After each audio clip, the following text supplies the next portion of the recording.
Bonsoir à tous. Salut. Qui est monté dans ce train sans avoir une destination en tête? Moi. Toute personne qui prend le train ou qui prend sa voiture a une destination en tête. C'est vrai. Si tu montes dans le train sans destination, soit c'est que t'es perdu, soit que t'es un peu fou, quoi. C'est ça. T'es pas d'ici alors.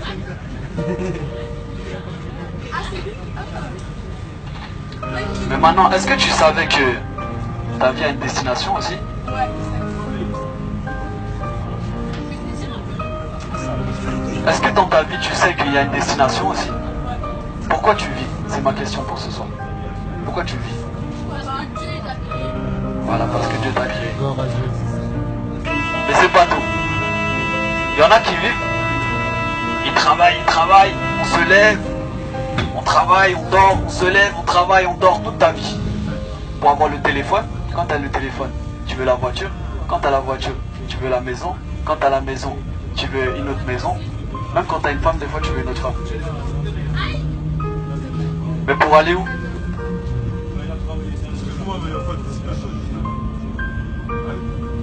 Pour aller où? C'est pas le trajet qui compte. C'est la fin en fait. C'est ça. C'est la fin qui compte. Maintenant, aujourd'hui, j'aimerais te dire, la fin d'une chose vaut mieux que son commencement. Peut-être tu commences avec l'argent, mais l'argent c'est pas la fin. La fin c'est la mort. Parce qu'il est donné à tous les hommes de mourir une fois. Longtemps tu t'es préparé pour acheter ta voiture. Longtemps tu t'es préparé pour avoir ta femme. Mais combien de temps tu t'es préparé pour rencontrer Dieu? Et la Bible nous dit pourtant, prépare-toi à rencontrer Dieu. Maintenant, à n'importe quel moment tu peux mourir. J'espère que tu vivras longtemps. Mais malheureusement, il y en a qui meurent à 20 ans. Il y en a qui meurent à 18 ans. Qui avait demandé? Personne. Et eux, ils sont pas meilleurs que nous. Alors aujourd'hui, toi aussi, tu peux mourir jeune. C'est triste, mais c'est la vérité. Et si tu meurs, aujourd'hui tu avais mis ton espérance, peut-être plus tard j'aurai un beau mari. Mais si la mort frappe ce soir, il est où le beau mari? Peut-être tu voulais être célèbre, mais si la mort frappe, elle est où la célébrité? Par contre, Dieu sera bel et bien là. Amen, c'est vrai. Maintenant, analyse ta vie. Qui peut dire ici qu'il est sans défaut? Qui peut dire ici qu'il n'a jamais menti? Qui peut dire ici qu'il n'a jamais convoité une femme avec ses yeux? Moi, je l'ai déjà fait. Mais la Bible dit qu'aucun menteur n'héritera du royaume des cieux. Qu'aucun idolâtre n'héritera du royaume des cieux. Qu'aucun débauché n'héritera du royaume des cieux. La Bible va jusqu'à dire que tous les hommes sont pécheurs et sont privés de la gloire de Dieu. Donc malgré que tu aies un beau visage, malgré que tu es apprécié par tous tes amis, si tu es devant Dieu, Dieu est saint. Tellement saint que ses yeux ne peuvent même pas voir le péché. Comment tu vas rentrer dans le royaume de Dieu? Et même si même quand tu seras jeté en enfer, ce sera juste. Parce que le cœur de l'homme est mauvais. Aucune religion ne peut te sauver. Parce que la religion, c'est croire. J'ai fait ces actions, je vais mériter le ciel.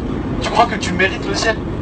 La Bible dit qu'on n'est pas sauvé par les œuvres, mais qu'on est sauvé par la foi en Jésus-Christ. Parce que tout a un prix dans la vie. Même tes péchés ont un prix. C'est pas gratuit. Dieu est juste et quelqu'un doit payer. C'est pour ça que Dieu, dans son grand amour, oui, parce que Dieu est amour, sa volonté est que tout homme soit sauvé, que tout homme ait la vie éternelle.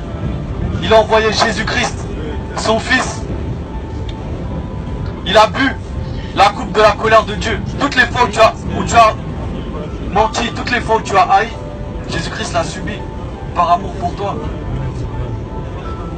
Parce que tout comme un père a compassion de ses enfants, l'Éternel a compassion de ceux qui le craignent. Dieu te demande simplement une chose. Repens-toi. Cesse de faire le mal. Cesse de vouloir être le Dieu de ta vie.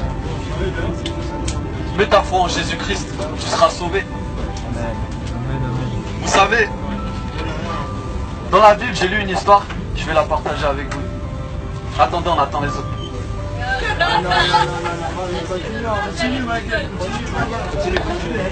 Les gens écoutent. Tu vois, il y avait une femme samaritaine. Elle était au bord d'un puits. Jésus-Christ, il passait par là, il avait faim, il avait soif, il aurait pu rentrer à la maison, manger, dormir. Mais comme il cherche pas ses intérêts, il est venu au bord de cette femme qui était au bord du puits pour lui parler. Tout comme moi, j'aurais pu rester à la maison. J'ai des frères, j'ai des soeurs, j'ai ma maman, j'ai mon père. Mais aujourd'hui, je suis là, je sais même pas quelle heure il est, je parle dans le train. Qu'est-ce que c'est quoi la suite de l'histoire? La suite de l'histoire, c'est qu'en fait, cette femme, Jésus lui dit, si tu bois de cette eau, tu auras encore soif. Tous les jours, tu vas venir ici boire. Tu vas boire, tu rentres à la maison. T'as soif, tu retournes. Mais il a dit, mais si tu bois de mon eau, tu n'auras plus jamais soif. Moi-même, il y a 2 ans, j'étais comme cette femme. Le cœur de l'homme a soif. J'ai cherché la cigarette. J'ai fumé le cannabis. J'ai essayé de combler ce vide par l'amour des hommes. Je disais, être rebelle. Mais mon cœur n'est jamais satisfait. Tout comme si tu as la voiture que tu désires, tu ne seras pas satisfaite. L'homme vit d'espoir. Tu te dis peut-être plus tard, je serai plus heureux qu'aujourd'hui. Mais laisse-moi te dire, quand tu as 80 ans, quel espoir il te reste? Toi qui croyais un jour trouver le bonheur, tu ne l'as toujours pas trouvé, qu'est-ce qu'il te reste? C'est pour ça qu'il y a des personnes âgées qui sont aigries. Tu vois la mort s'approcher. Et qu'est-ce qu'il restera de tous tes biens? Qui va en profiter? Personne. Ta vie n'a été que du vent. Tes soirées n'ont été que du vent. Toutes tes relations amoureuses n'ont été que du vent. Parce que tu as construit la maison sur le sable. Mais Dieu veut que tu construises la maison sur le roc. Amen. Sur sa parole. Parce que Dieu n'est pas un homme pour mentir.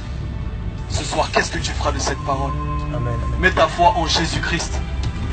Et Dieu te promet la vie éternelle. Amen. Amen.